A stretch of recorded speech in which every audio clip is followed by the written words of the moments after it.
I just get the opportunity to brag once more that the Elk Grove family has come together to improve as individuals, to improve as an organization in the service of kids.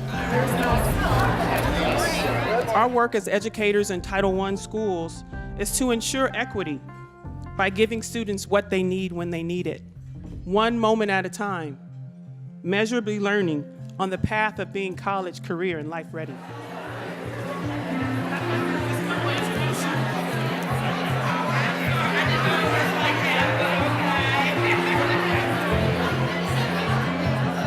The achievement gap is persistent.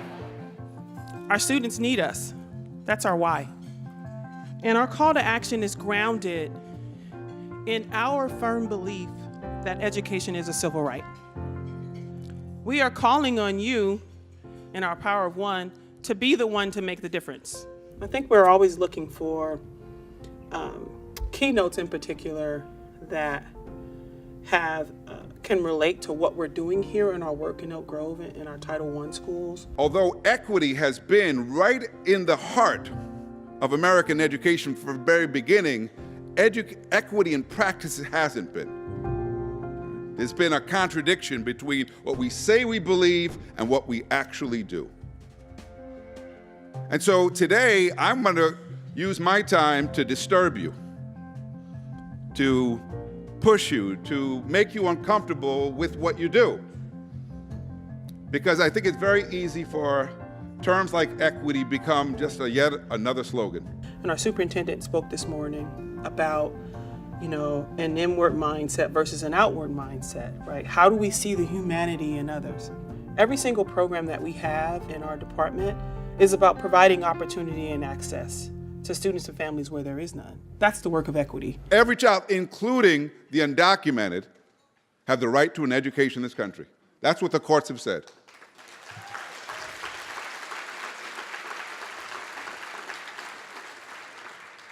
So what we know is that although we have a right, we don't get equality. That we are also one of the few countries, despite this history of using education as a means to ensure that all people can participate, we don't give equal access. So we're one of few industrialized countries in the world that intentionally spends more money on wealthy children than poor children. What happens when you don't acknowledge and address poverty? Because poverty is an educational issue. Not because poor kids can't learn, because there's absolutely no evidence that poverty is a learning disability.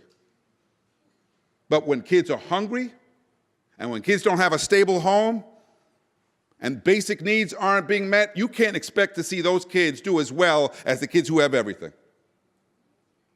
And so Title I was seen as a compensatory measure. That was the language that was used, to compensate for the effects of poverty. So when we have an equity lens, we see the whole child, just as we want others to see our children as the complex individuals they are. How many of y'all have worked with teachers that love them some subject matter? Love them some subject matter. I have worked with teachers that it's like it's the air that they breathe. I worked beside an English teacher that loved her some English, and she white-knuckled it because she had to work with kids. When an under-resourced youth is trying to figure out if they're going to hit the on switch, the motivational on switch, the engagement switch, the biggest factor is if they feel like that you like them. The biggest factor is if they feel like there's a relationship there. The three driving elements in poverty: survival needs, relationships, entertainment. I couldn't do anything about survival needs. That was above my pay grade. But let me tell you what, I could tear up in entertainment and relationships. And that was one of my aces in the hole working with kids, was figuring out, how can I drive that relationship deeper? How can I make sure that that child is going to have a good time in my classroom? I taught American History Honors. Y'all know that history ends the same way every year, right? There's no surprises. Same thing with math. There's no surprises. So one of the things I'm going to ask you is, what are you bringing to the table besides your love for your subject matter? The one thing that is really, really critical in terms of us having a partnership and bringing a keynote on is that we want people to have strategies and give our folks strategies that our teachers can use and our administrators can use in those classrooms the very next day. So my question to you is right here. Are you likable?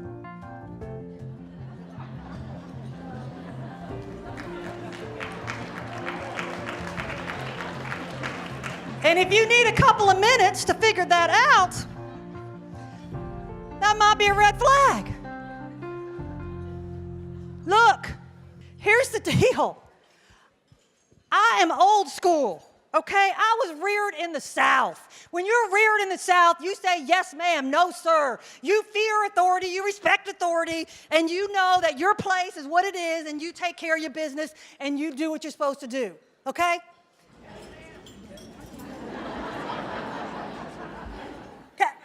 Can we agree that this generation of kids doesn't necessarily fear authority so much? Can we agree that that ship has sailed and sunk in some places? And so my question to you is, what are you doing as a leader to change and adapt to our customer base? If our customer base is changing, how have you changed? Because I still have teachers tell me, oh, I don't care if they like me as long as they respect me. And that's where I want to say it doesn't work that way. Are you likable?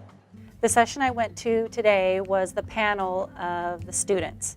And it was powerful because hearing from them what their experiences with teachers is much different than what I think their experience is with me. One of my female teachers, she was at Florin a couple years ago, and she was a new teacher, and I went to introduce myself to her because I generally talk more to the teachers than to other students. And I went to introduce myself to her, and I went to shake her hand, and she flinched at me. And she was like afraid of me. And I didn't understand why, because I had just met her, and it like gave me this uneasy feeling. And it wasn't the first time that I'd experienced something like that. And it just made me like doubt, I guess, because I didn't pass her class. I didn't really talk to her that much that whole year I had her, because it was difficult because I automatically assumed that she was afraid of me. So I didn't think I could approach her for help because she'd be intimidated.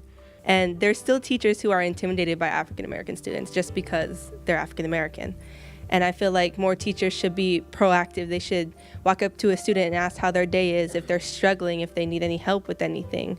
Students should be able to talk to their teachers. They should be comfortable talking to them. And teachers should be comfortable talking to us.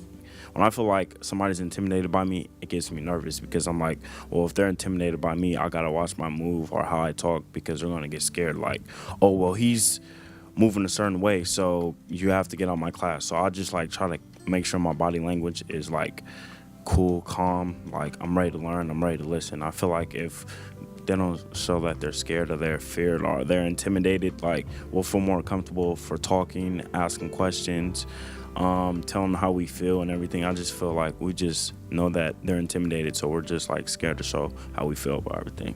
So from them, goods, bads, everything that they have gotten out of their school experience, their life, it really opened your eyes to your impact or possible lack of impact in their life and how important it is to build the relationships with them. Not giving up, that's very important, not to give up. And that they don't give up on themselves and they don't give up on you. And knowing that we're all here to better each other. Not just us helping them, but them helping us as well. I work with a district in Colorado, Cherry Creek, one of the largest districts in the state, right outside of Denver. Now, Cherry Creek is an affluent suburb, known for serving some of the wealthiest people in Colorado. But they're experiencing demographic change, like Elk Grove. And as they do, some of the teachers who were really good with affluent white kids turn out to be not so good with kids of color. And if you have teachers, anybody know teachers like that? And they're like waiting for demographics to change again. I wish those other kids would come back. You know, we can't be a district that's only good for kids who don't need much help. If I tell you there's a good doctor, but only if you're not sick, you probably say, I don't want that one, right? Give me the one who's good with the sick people, right? Because the way we judge our doctors and hospitals is how much value do they add? How much do they help us get better? And that's the way we got to judge our schools. Do they help the kids get more confident, more competent? Do they help them to become independently motivated learners? Equity work can't just be about what some schools do. It's got to be what all of us do. We're a Title I school that has put equity as a centerpiece to what it is, to the work that we're doing at school. One of the things that we've chosen to prioritize is the relationship building piece. We are part of the district's parent-teacher home visit project. We had the highest participation rate in the district this past year, and we're moving now from what participation is to engagement, but you can't do that without building relationships with the families that are coming to our school. And so as we talk about being culturally aware and what it means to be culturally relevant instruction, and culturally relevant learning, putting things in a way so that all of our kids can access, feel welcome and invited to our school, participatory, all the things that we want to make sure happen, we have to make sure too that we're being very reflective at the bias that we might bring. And these are some of the things that Shiraki touches on.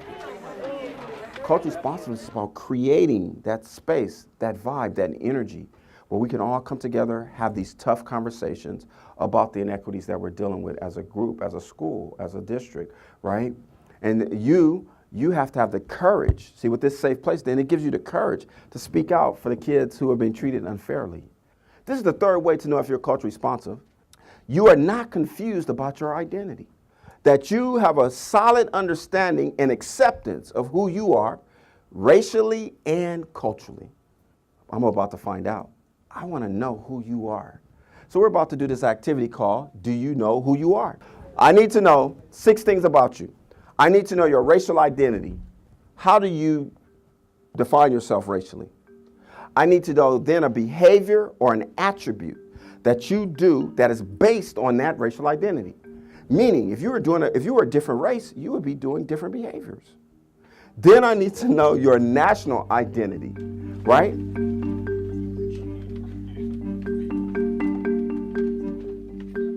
It's called an empathetic exercise. Those of you who had no problem filling it in, you weren't sitting there going, I don't even know who I am. Let me call, Those of you who just feel, what you're saying is, I have a high likelihood of empathizing. Well, empathy is a magic word for cultural responsiveness. See, you're saying I can connect, I can relate, right? This is important for cultural responsiveness, to be able to relate, to connect. So what we're doing is very important. The youngsters today, they have to do a lot of identity development in their teacher ed. Some of us, when we came through, it wasn't even on the radar, right? So this is a very important piece of the work.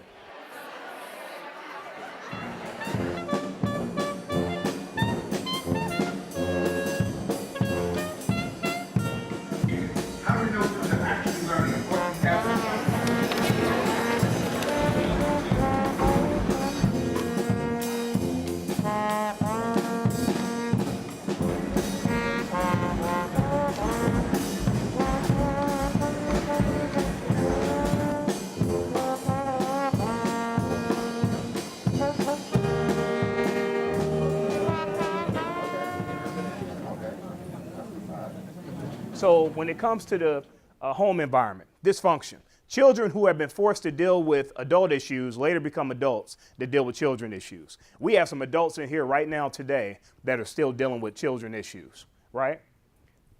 You never know what kids are coming in with. I've been through sexual and physical abuse. You couldn't see that when you described me early? You didn't know I was robbed and assaulted when I was 10 years old? I got robbed from my shoes, got stabbed in my back. Did anybody notice that? What about the time when my stepfather was choking my mom in the kitchen?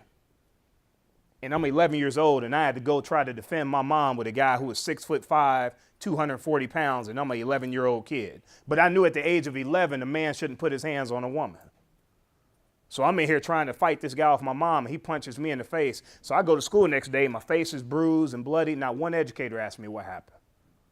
These are some of the circumstances your kids are dealing with, and they're not going to come out and just talk to you and say, hey, especially if you're not asking questions. One thing about kids, they know how you feel about them. Everybody in here is at risk of something. So what if I say, hey, good morning, how you doing at risk? How would you feel? Not good. Guess what? When our kids hear labels put on them, they don't feel good. According to Good and Brophy, educators quickly form expectations for individual students' learning based primarily upon their own perceptions. Everything you do is based on your perception. It's like, I don't know, it's like our body language sometimes, it gives off the wrong message. Like I've learned, because the way I dress sometimes is like, I've learned from my mom that when somebody look at you, like if you're sagging or you're wearing one blue, red, like just a big color that's like gangs or anything, it's like you get looked at. And you got to be careful when you're African American because we already get looked at. And there are some people that we look like we're thugs, but we still want to learn. If you're in pain about something, stand up.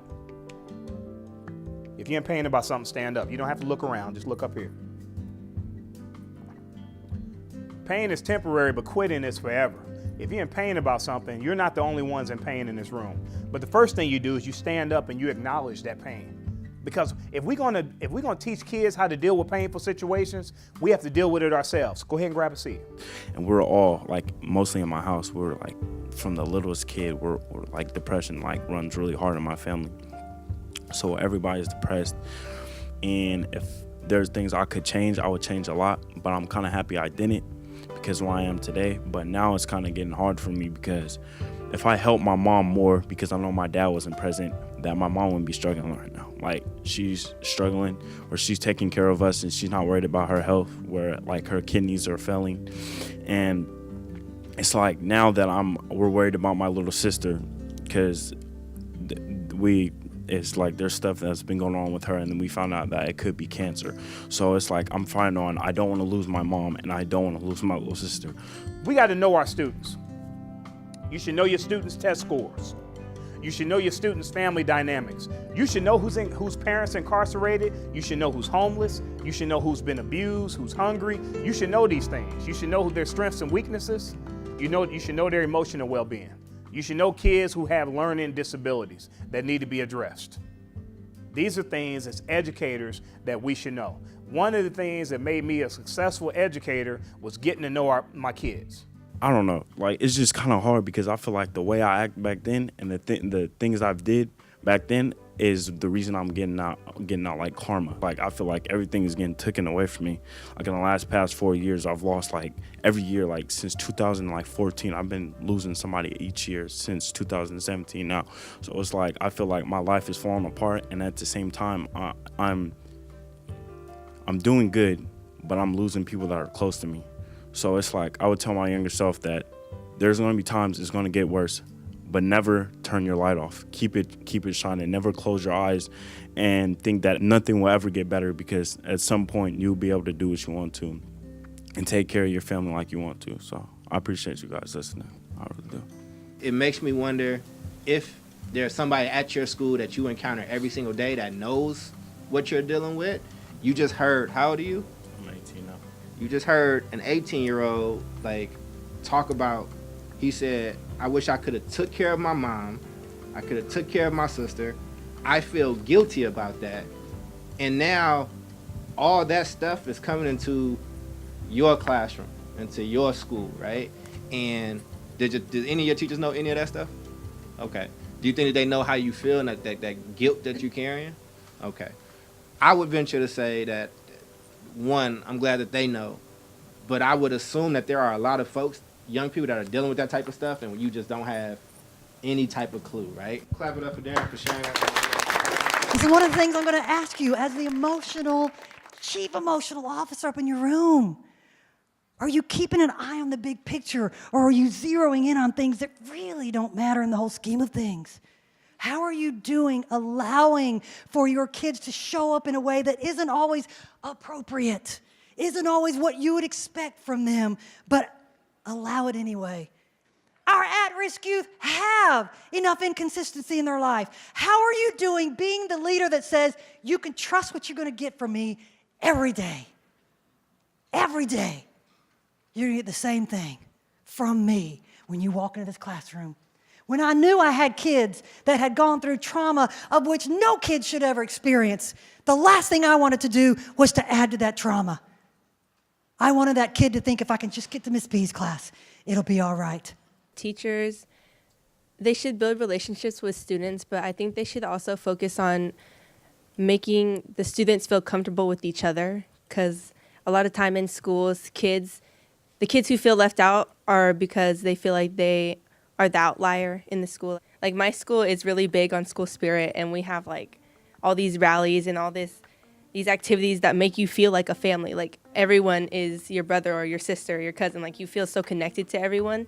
Florida High School is one of the most diverse high schools in Elk Grove Unified School District, and I didn't understand what that meant until all these new students started pouring in, and you saw all the different races and languages, and like, we have all these new clubs now too, and it's so crazy how passionate they are for their culture, and it makes you want to be passionate for something like that. It's built my confidence in being able to talk to my peers about stuff that's going on with me and also help them in their own situations, and it's enabled me to be more of a open-minded person.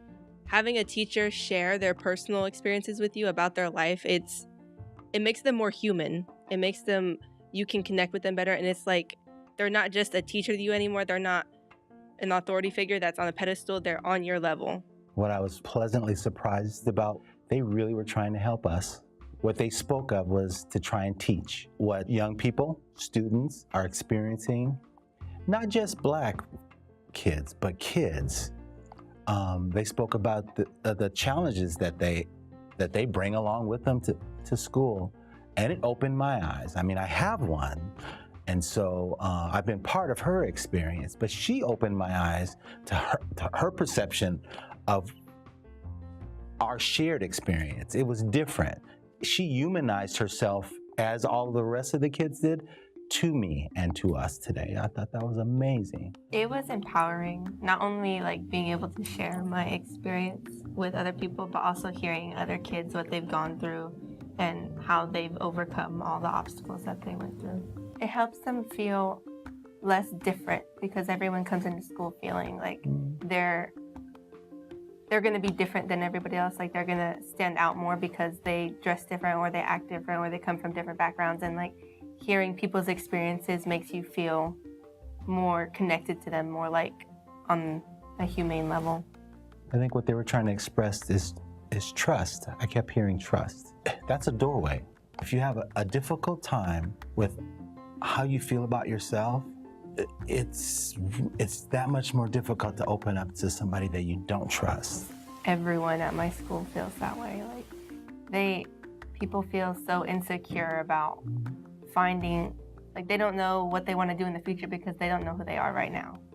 So I think relationships are related to learning, because when we learn, it's more like us making connections in our own heads. So with the relationship, we're focused more on what you're saying than if we don't have a relationship with you. Because if we have a relationship with you, then we can hear what you're saying and we can make those connections easier than if we don't know you. I never realized how important it was, and I've got 5, and they're all school age still. How important it is for me as a parent, as a dad, to keep that line of communication, a relationship, because they won't necessarily tell me. So I have to encourage that relationship, and then I can help. And it's the same for a teacher. Student achievement is influenced by what parents do at home. Okay. It's important to recognize, though, the most important form of parental involvement is not whether or not they're showing up at school. It's what they do at home. Do they get the kids to bed on time, to school on time? Do they talk to them about the work? Do they show the interest? All parents, regardless of how much education they've had, can help their kids, and are more likely to if we ask them to, respectfully. Respectfully and with empathy. And keep in mind here, empathy is not pity, but empathy is essential to building trust with the parents. Because if the parents feel as though we're judging them, if the parents feel as though we don't care about their kids, then we're going to have a problem with those parents, aren't we? One of the things we don't do is train teachers on how to work with parents. especially when they're from a different background. But all the research shows parents matter. Our parents theoretically want the same thing as we want, don't they? Parents want their kids to do well, we want their kids to do well. Do they know that we want that? Not necessarily. Some parents have had bad experiences in school themselves. So every time they come to visit, they have a flashback. They remember what it was like. So how do we work with parents to let them know, you're in luck? Because I care about kids. I love your child. Your child is with me. I'm going to look out for your child. And I'm going to let you know as soon as there's a problem. Because if we work together, we can address that problem much more effectively than if we're at odds. Are you ready for your parents? Because the research shows that when parents are involved, when there's trust with parents, outcomes for kids go up. It shows that when we have a recognition that parents can do a lot to help their kids, we do much better. And so I always say to people, your parents can be your biggest asset or your biggest problem. Make them an asset. Make them a partner. I do say this to teachers. I would continue to say it to teachers, and I would go actually beyond that. I wouldn't say it just to teachers at my school. I would say it to teachers throughout our district that if you really want to be able to impact kids academically, build the relationships with them, build the relationships with their families, and you'll start to see the growth that you want to see as well. As a coach over the years, as a principal, as a teacher, seeing kids connect to school makes all the difference. Zachary Larrier, Monterey Trail High School. I play football, basketball, and track. My name is Darian Wilborn Taylor. I'm from Rio Casadero High School, and I'm 18. Amber Strotter, senior at Florin High School. I'm an AP student. I play varsity softball. My name is Samantha Cooper, senior at Valley High School. Rally director. Jordan Murphy, senior at Calvine High School. The relationships that you develop with kids make all the difference. You seeing the greatness in every single kid you come across on a daily basis because they all have it. Some of them try to hide it a little more than others, but I'm telling you, they all have it. I would like to major in literature to become a photographic journalist. Currently, I got 3.98 GPA. President of Black Student Union, avid scholar, 17, about to be 18. 5th year, and yeah, I just go to school. And I want to become a music artist when I get older. They all have it. And if you take the time to find it, it will make a huge difference in their lives, and it will make a huge difference in your lives as well. Last year was such a big, so impactful to me and my staff that made it here this year. I was really curious to see if we could pull something off like this again, and I shouldn't have doubted because Sandra always does things big and does them well. I think overall people felt like we invested in them, and they had an opportunity to just sort of breathe and reflect and invest in themselves, and that can be powerful and transformative, which is really what we wanted the day to be about. So overall, I really felt like it was a successful day, a successful event. But more importantly, I think that what happened today, the learning that took place, can help people not just allow this to be a one and done, so to speak, but that it can carry forth, right? And they can continue to move the work forward and search for avenues to continue to bridge the learning, because I know that we will continue to and be looking for opportunities to extend and support them with what happened today.